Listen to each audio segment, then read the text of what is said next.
అందరికీ నమస్కారం. మేము ఈ సంవత్సరము 3 ఎకరాల్లో పసుపు పంట అయితే పండిస్తున్నాము. చూడండి, పసుపు పంట అయితే ఈ విధంగా ఉంది. ఇప్పటికైతే డ్రిప్పుల ద్వారా పండిస్తున్నాము. అలాగే కాలువలు కూడా వదిలిపెట్టుకున్నాము. కాలువల ద్వారా కూడా నీళ్ళు అందిస్తాము. అలాగే డ్రిప్పుల ద్వారా కూడా అందిస్తాము. ఎప్పుడు ఏ రకంగా అందించాలన్నప్పుడు ఆ రకంగా అయితే పసుపు పంటకైతే నీళ్ళు అయితే అందిస్తుంటాము. ఇది వచ్చేసి 5 లేయర్ పద్ధతి అనేసి చెప్తుంటారు. మేము ఎప్పుడు కూడా ఆ రకంగా అయితే పండించాము.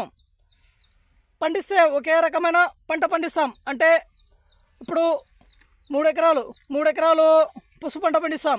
లేదనుకుంటే 3 ఎకరాల్లో 1 ఎకరా పసుపు పంట, 1 ఎకరా పప్పాయ పంట, 1 ఎకరా అరటి పంట, ఈ విధంగా 1 ఎకరాలు ఈ విధంగా సెపరేట్గా అయితే పండిస్తాము. ఆ విధంగా అయితే పండిస్తే మంచి దిగుబడి అయితే పంట పండదు. దానికోసమే చెప్తున్నాను, మీకు చూపిస్తాను చూడండి.